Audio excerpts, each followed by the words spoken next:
aujourd'hui, je vais vous parler du prélèvement à la source et qui nous touche pour l'année 2019.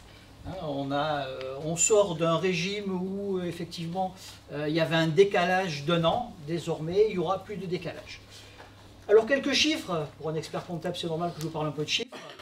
Il y a 38 millions de foyers fiscaux en France. Un foyer fiscal, ça peut être un contribuable célibataire, mais ça peut être aussi une famille nombreuse.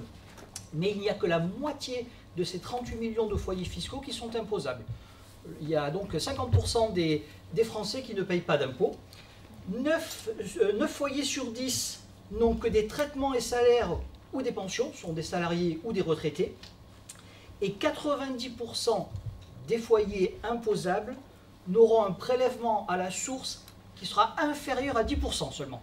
Donc vous voyez, ça ne touche pas grand-chose. Ce matin, je regardais encore ce que ça représente dans le budget français. Le numéro 1 dans les recettes de l'État, c'est la TVA. C'est pour ça que l'administration fiscale est si vigilante là-dessus, puisque c'est pas loin de 200 milliards de recettes. L'impôt sur le revenu, ce n'est à peine que 77 milliards. L'impôt sur les sociétés, c'est 58 milliards. La taxe intérieure de consommation sur les produits énergétiques, c'est-à-dire la taxe sur les carburants, c'est 14 milliards, et ça ne fait qu'augmenter. Et puis le dernier, c'est les droits de succession, c'est 10 milliards. Voilà, tout ça, ça vous situe un petit peu le problème. Le passe donc en 7 lignes. La mise en œuvre, c'est à partir du 1er janvier 2019. Il faut savoir que nous étions, la France et la Suisse, en Europe, le dernier pays à ne pas faire de prélèvement à la source. C'est quelque chose qui est très courant dans le restant de l'Europe, qui est très courant en Amérique du Nord, en Amérique du Sud. Ce prélèvement à la source concerne tous les revenus, tout ce qui se déclare. Il y aura deux modalités. Vous allez voir la retenue à la source, on va en parler un petit peu plus loin, et puis ce qu'on appelle l'acompte contemporain. Ça ne va concerner que les revenus pour lesquels il ne peut pas y avoir de prélèvement à la source. Je vais vous l'expliquer. L'administration fiscale va déterminer un taux de prélèvement. Pour l'année 2018, parce que c'est une particularité, on verra le fameux CIMR, le crédit d'impôt de modernisation du recouvrement. On verra aussi que les obligations déclaratives subsistent. On va continuer à faire sa déclaration de revenus comme d'habitude. Il n'y a rien qui change. Ce n'est que le recouvrement qui change. Et puis on verra le futur calendrier. Donc le champ d'application. Le champ d'application, ce sont les revenus salariaux, les revenus de remplacement. Les revenus de remplacement, c'est les indemnités journalières de sécurité sociale, la prévoyance ou autre. Les pensions, pensions de retraite, les rentes viagères, les revenus des travailleurs indépendants. Donc ça, c'est les revenus, les salaires de gérance majoritaire. Hein, quand vous êtes gérant d'une SARL ou d'une URL, vous avez des revenus de gérant majoritaire, vous n'avez pas de fiche de paye. Les revenus fonciers, les revenus de location meublé, les revenus de location nus. Le meublé, ça c'est de l'industriel des BIC. Et bien sûr, donc l'obligation est maintenue pour la déclaration. Si c'est une retenue à la source, c'est calculé sur le montant net imposable à l'impôt sur le revenu des sommes versées, des avantages accordés après déduction et avant déduction de l'abattement de 10%. Ça, ce sont les bases de calcul qu'il va y avoir. S'il y a donc retenue à la source. En cas d'acompte, là, ça veut dire qu'on ne peut pas avoir de tiers qui va prélever l'impôt. Là, il y aura un acompte et l'assiette sera déterminée pour chaque catégorie de bénéfices. J'y reviens un petit peu plus loin avec des explications. Les plus-values immobilières, ça fait l'objet d'un paiement à la source de l'IR, mais ça se passe directement chez le notaire. Vous savez bien, c'est le notaire qui prélève la plus-value. Les revenus de capitaux mobiliers, les intérêts et les dividendes, si vous avez par exemple une SAS qui vous verse des dividendes, là vous savez que là aussi c'est prélevé par la société au moment où on fait la distribution. Vous payez ce qu'on appelle le prélèvement forfaitaire unique, la flat tax, qui est de 30%. Les revenus des particuliers perçus dans le cadre de l'actionnariat, le stock option, mais je pense que ça ne concerne pas grand monde ici. Et puis toutes les rémunérations versées à des personnes ayant leur domicile fiscal hors de France. Ça, c'est l'assiette de calcul. Le calendrier. Alors, le calendrier, on est déjà bien avancé, hein, puisque jusqu'en 2018, vous avez toujours payé les impôts dus au titre de l'année N-1. On est d'accord qu'au mois de mai 2018, vous avez fait votre déclaration de revenus 2017 et qu'actuellement, vous finissez de payer vos impôts au titre de 2017. 2018, on n'en parle pas. S'il n'y avait pas la réforme, eh bien, en 2019, mai 2019, on ferait notre déclaration de revenus sur 2018 et on paierait pour 2018. Eh bien là, on va gagner un an. Donc au printemps, on a fait la déclaration 2017 qui a permis de connaître le taux de prélèvement. Tout le monde a reçu, je pense, son avis d'imposition. Et vous avez vu que sur votre avis d'imposition, si vous ne l'avez pas reçu, c'est pas normal, vous avez le taux de prélèvement du foyer. Et puis, pour ceux qui ont des revenus autres que des pensions et des retraites, vous avez le montant de l'acompte.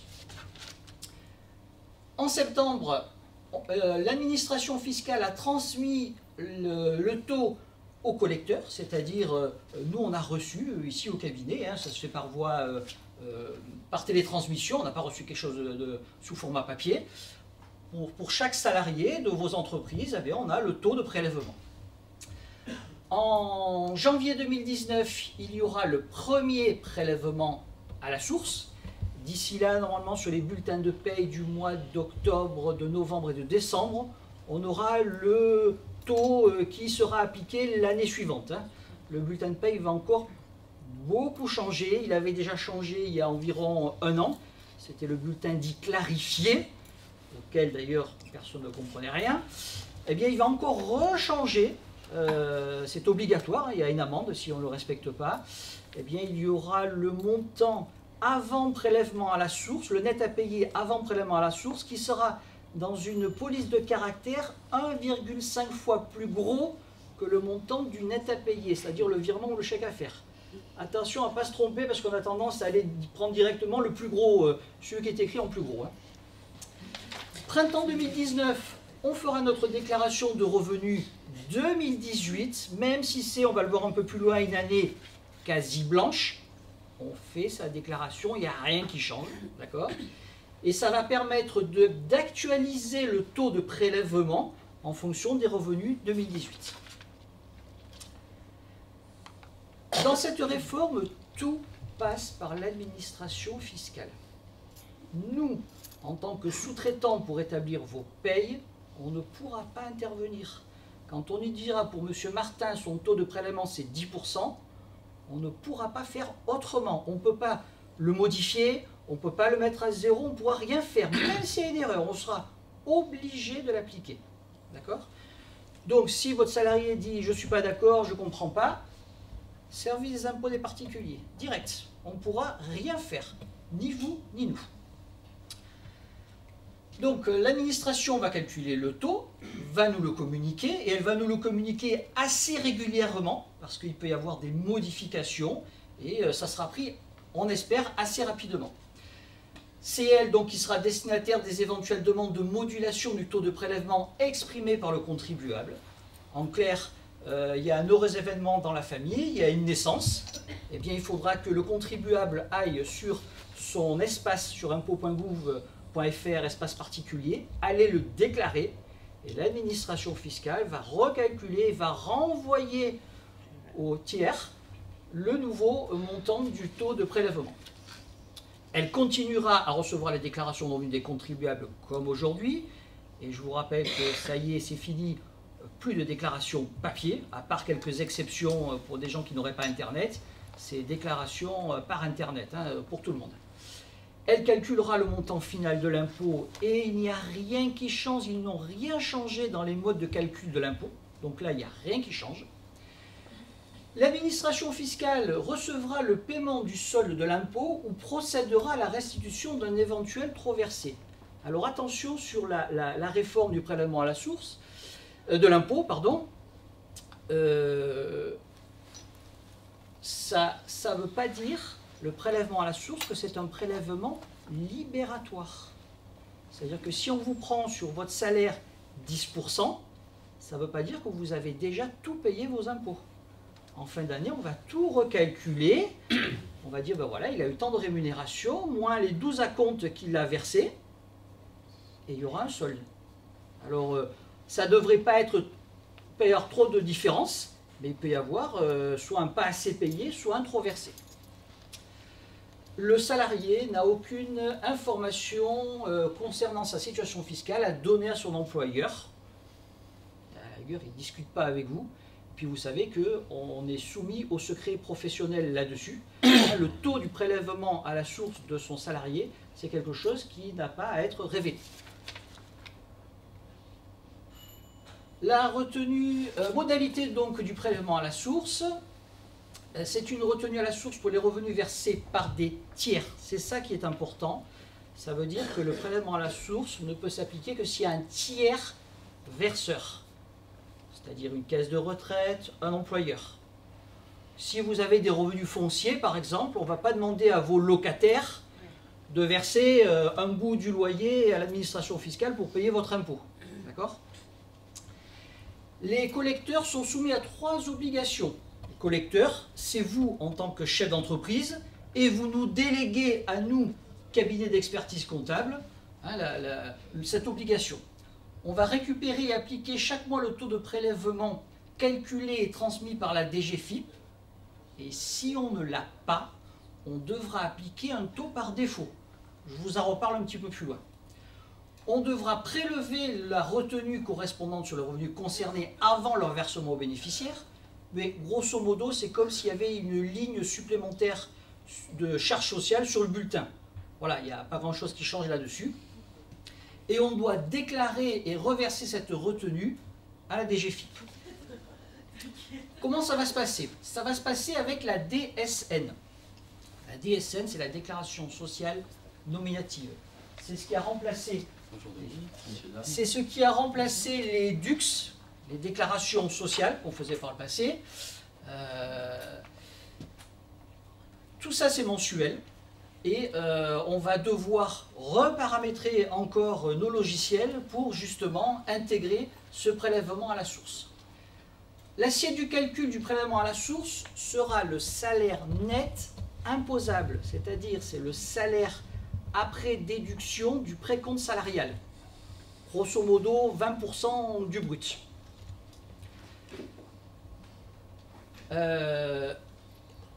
Les entreprises qui utilisent la DSN reçoivent les informations de la part des opérateurs, c'est-à-dire que nous, on va envoyer cette DSN et on a un retour par informatique qui va nous dire s'il y a un problème dessus ou s'il y a une modification à apporter au taux de prélèvement pour les mois suivants. Alors, il peut y avoir des distorsions d'assiette, notamment si vous avez des salariés qui sont en arrêt de travail pour lesquels vous appliquez une subrogation. Là, ça va poser problème. On n'a pas encore toutes les réponses. Pour les contrats courts, vous prenez un extra, par exemple, pour une journée, notamment à la restauration. Là, on va être un petit peu embêté parce que on n'aura pas le temps de recevoir son taux de prélèvement à la source. Eh bien là, pareil, on va appliquer le taux neutre. Je vous en reparle un petit peu plus loin. Et puis, tout ce qui est apprentis et stagiaires, eux, ils ont une exonération dans la limite du SMIC annuel. Donc les modalités pratiques, le taux du prélèvement repose sur les données historiques connues du fisc. Ça veut dire que le taux il est calculé en fonction de la dernière déclaration déposée. Pas plus que ça.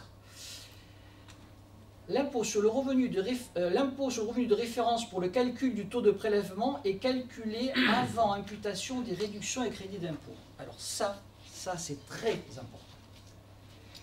Imaginons que vous payez 12 000 € d'impôt, mais que vous avez un CICE, le crédit d'impôt compétitivité emploi de 6 000.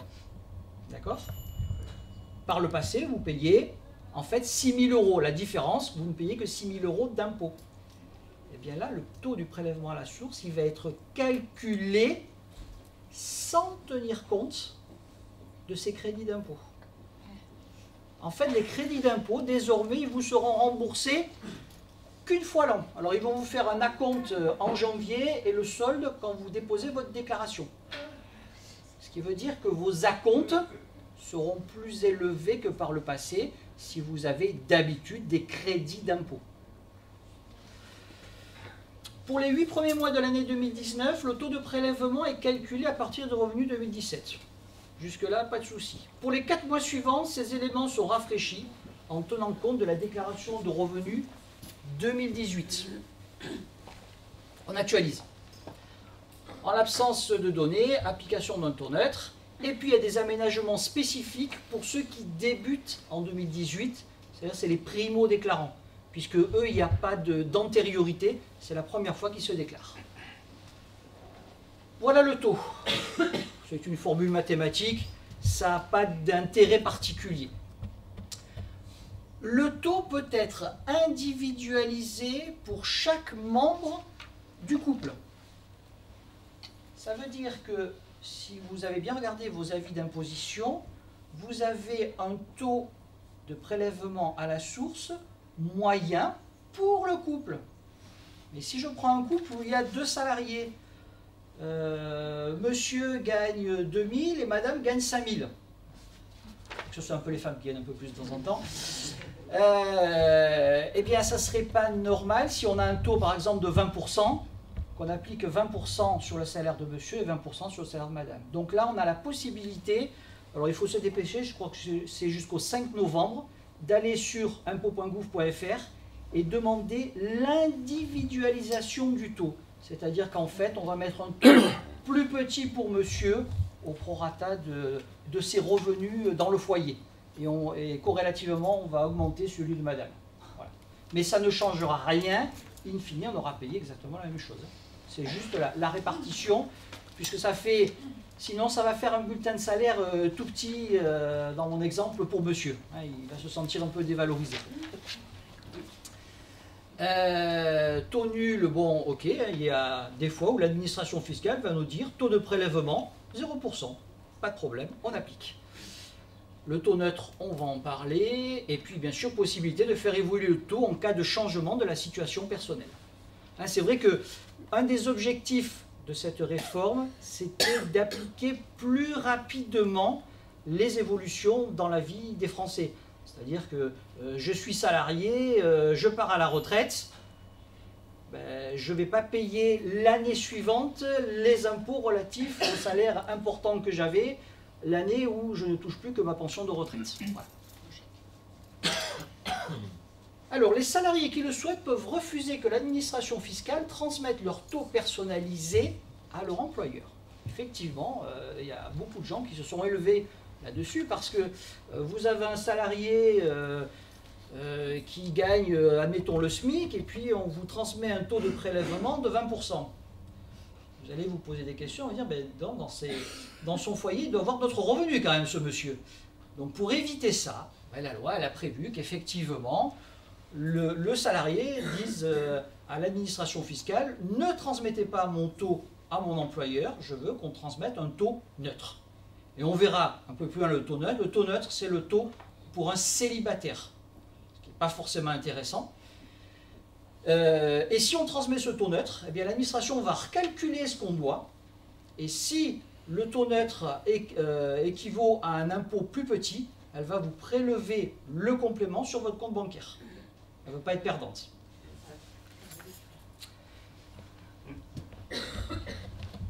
Le voilà le taux neutre. Vous voyez, jusqu'à 1367 €, j'ai calculé, ça fait à peu près 1700 € bruts par mois, 0%. Donc il y en a quand même beaucoup, effectivement, qui n'auront pas de prélèvement à la source.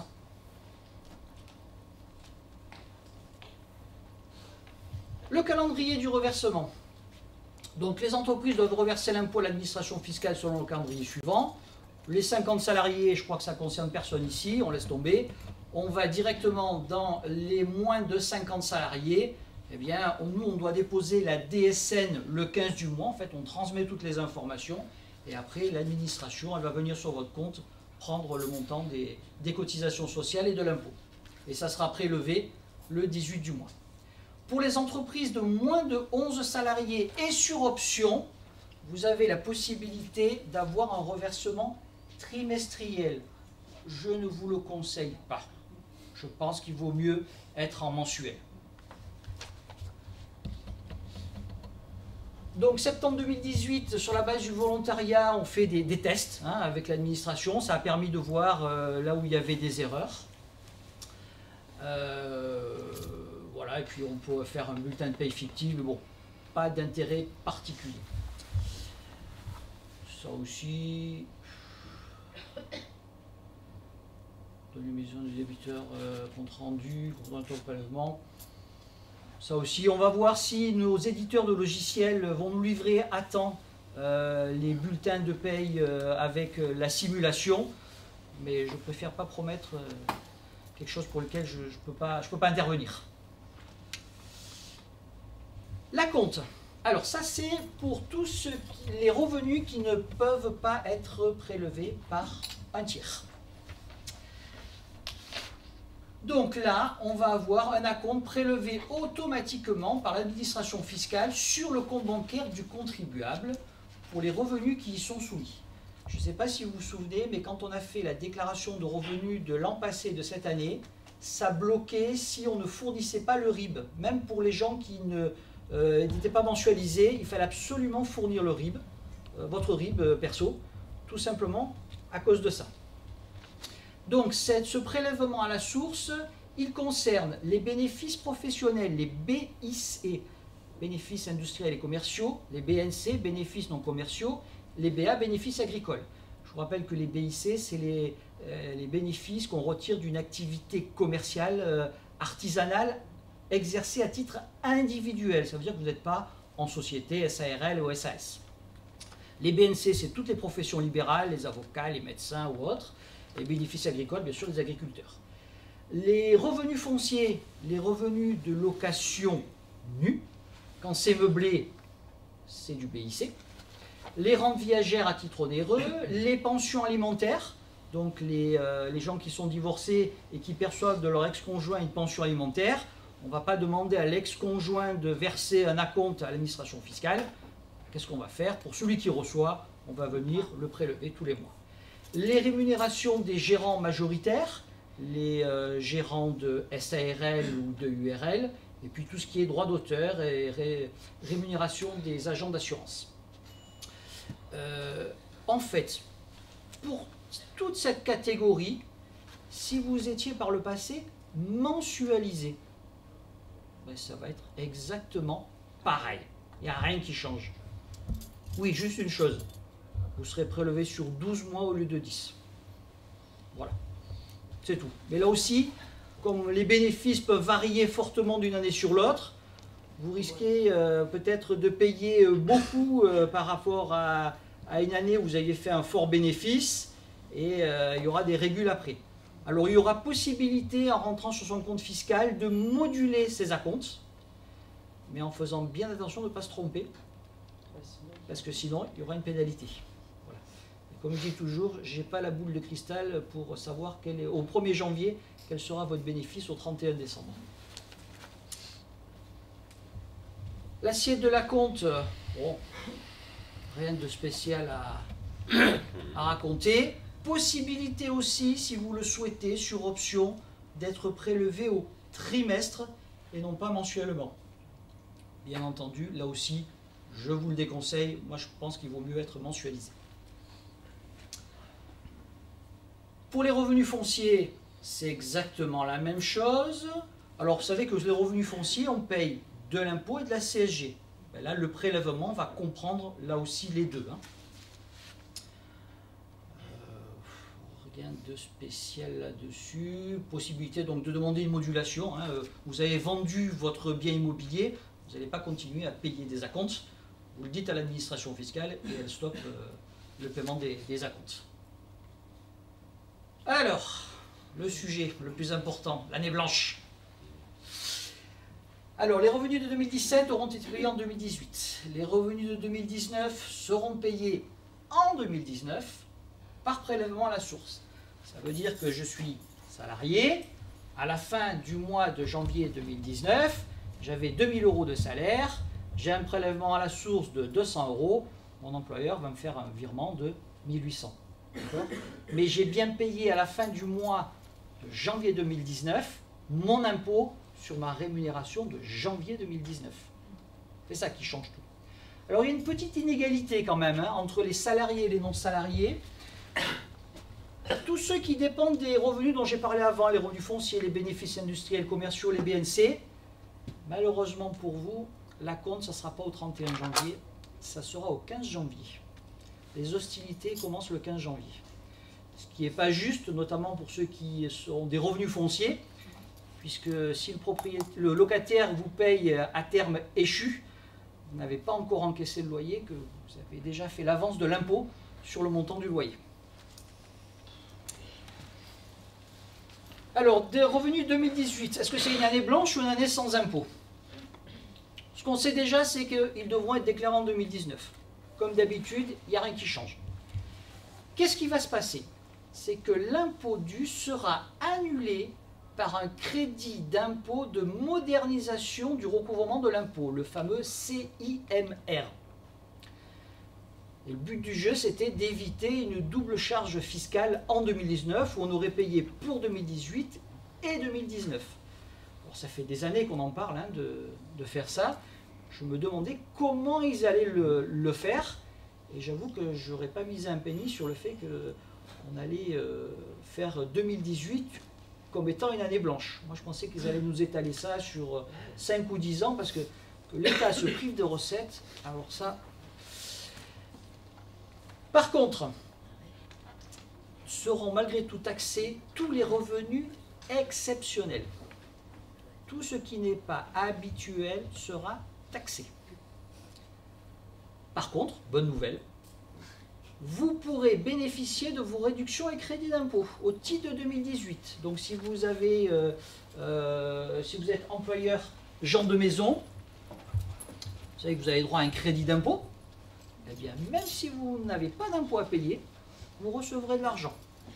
Si vous avez déjà utilisé donc, des aides à la personne en 2017, vous allez recevoir en janvier 2019 un acompte qui représente 60% du crédit d'impôt auquel vous avez droit, et vous aurez le solde en septembre 2019.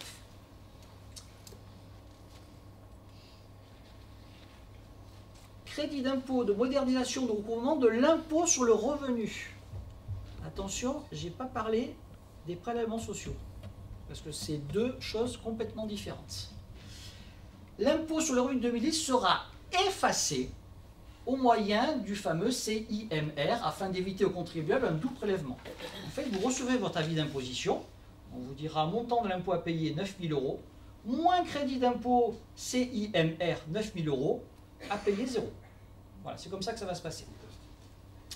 Donc pas de double imposition en ce qui concerne les salaires, et encore pas tous, les retraites, les revenus de remplacement, les revenus des indépendants, les rémunérations des gérants majoritaires, et qui ne présentent pas un caractère exceptionnel. Donc la tentative de dire ben, je vais augmenter mon salaire en 2018 et puis je vais le baisser en 2019, puisque c'est là où je vais avoir le prélèvement à la source, non, ça ne marchera pas. Ils ont étudié le cas. Coup de bol. Ils ont fait aussi un CIMR social, puisque au niveau de l'impôt, vous payez de l'impôt sur le revenu et des prélèvements sociaux. Donc il y aura un CIMR social. Le CIMR sera limité aux seuls prélèvements sociaux prélevés par voie de rôle et qui seront prélevés à la source.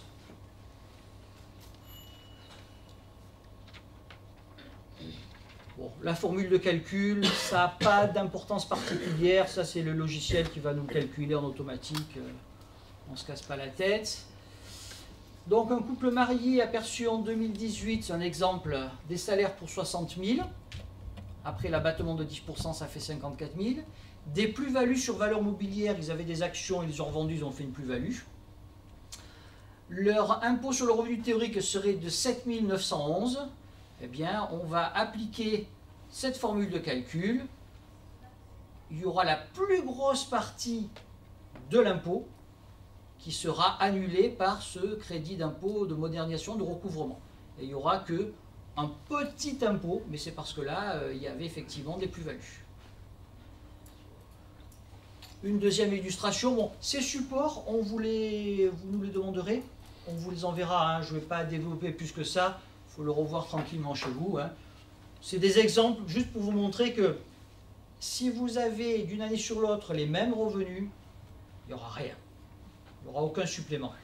Si vous êtes en dents de scie, parce qu'il y a des revenus exceptionnels, ben là vous aurez certainement une petite correction d'impôt sur le revenu. Illustration 3. Je vais en reparler un petit peu plus loin. Bon, on a fait plusieurs... Alors, les dispositifs, les fameux dispositifs anti-abus, ils sont destinés à limiter les effets d'aubaine en 2019. Donc, premièrement, les revenus exceptionnels de 2018 seront exclus de ce crédit d'impôt. Pour la rémunération des dirigeants, là, on va faire une appréciation pluriannuelle. On va faire une espèce de moyenne glissante sur 3 ans et on va regarder où vous en êtes. Pour les revenus fonciers, ça ne fonctionnera que pour les revenus fonciers habituels et les charges courantes. Pareil pour les BIC, BNC, on va faire une moyenne glissante sur 2015, 2016, 2017. Les revenus exceptionnels, ben, l'administration fiscale, elle a dit qu'est-ce qu'elle entend par revenus exceptionnels. La loi a défini donc les revenus de nature salariale susceptibles d'être qualifiés de revenus exceptionnels qui n'ouvrent pas droit au crédit d'impôt. Les revenus correspondant par leur date normale d'échéance à une ou plusieurs années antérieures ou postérieures, des rappels de salaire par exemple, ça ne fait pas partie de l'année 2018, donc ceux-là, ils sont exclus et ils seront taxés.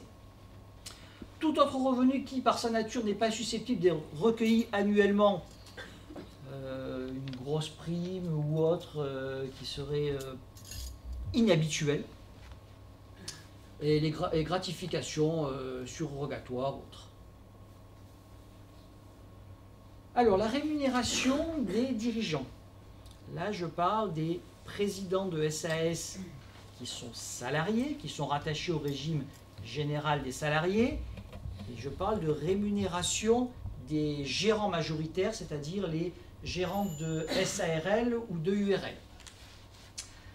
Alors, voilà comment ça va se passer.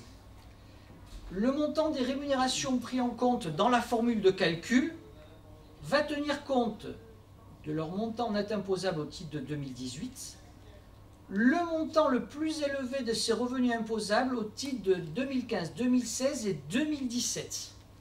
En clair, si 2018, je m'aligne sur le plus élevé de 15, 16, 17, il n'y a pas de souci. Si je dépasse, eh bien le supplément, il sera taxé.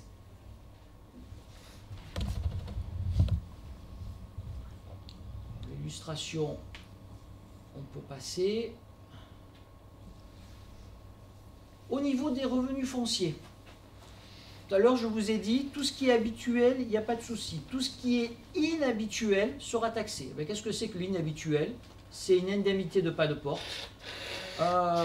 supplément de loyer résultant de l'attribution gratuite, aménagement et construction effectués par le preneur, tout ce qui n'est pas du loyer habituel. Voilà.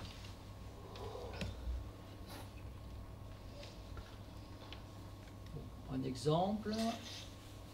Pour les commerçants, les professions libérales, les agriculteurs, eh bien c'est exactement la même règle. Je regarde sur 15, 16 et 17. Si 2018, je suis au plus haut de 15, 16 et 17, il n'y a pas de souci. Si je suis au-delà, eh bien le supplément sera taxé. Voilà un exemple. Artisan célibataire a déclaré les bénéfices imposables suivants. En 2015, il a fait 24 000 € de bénéfices. 2016, 30 000. 2017, 36 000. En 2018, il fait 30 000. Le plus important, c'était 2017, 36 000. Il est en dessous du plus important des 3 dernières années. Il devrait payer 3 350. Eh bien, il ne paiera rien. Ça sera entièrement effacé.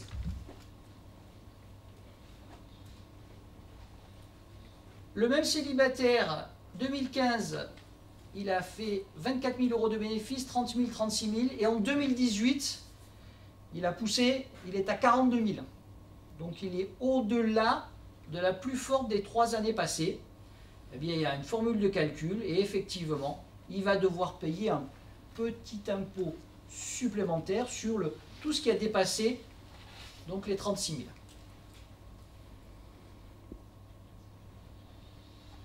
Pour le PERP, le plan d'épargne retraite, pourriez-vous dire, puisque je ne paye pas d'impôt en 2018, à quoi ça sert que je verse de l'argent dessus, puisque ça ne me rapportera rien?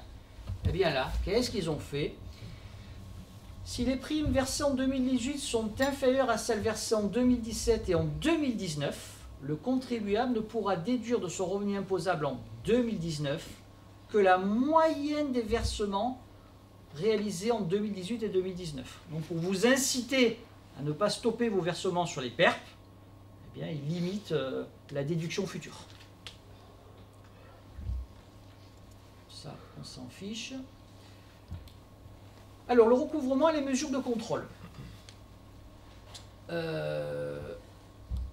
il n'y a rien de spécial, si ce n'est que l'administration s'est arrogé le droit de gagner 1 an de plus pour vous contrôler. Et 2018 sera contrôlable jusqu'en 2022. Parce qu'effectivement, on pourrait être tenté, sachant qu'on ne va pas payer d'impôts, de ne pas déclarer comme il faudrait.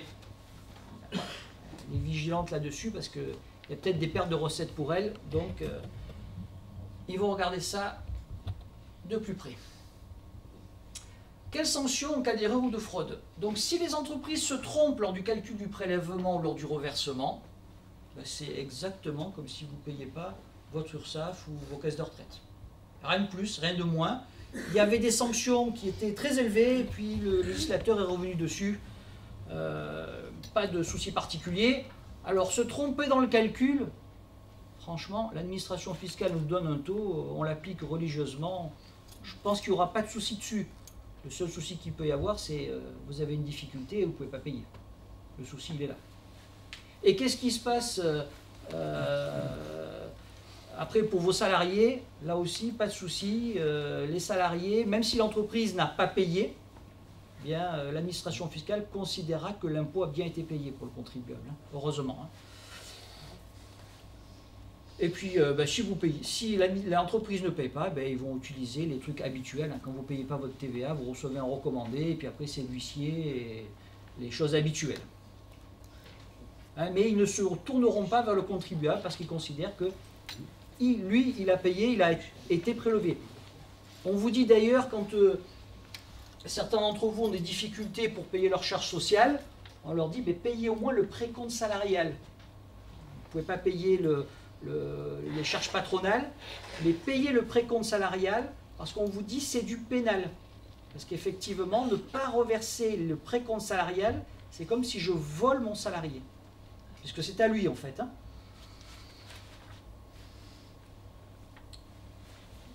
J'ai fini.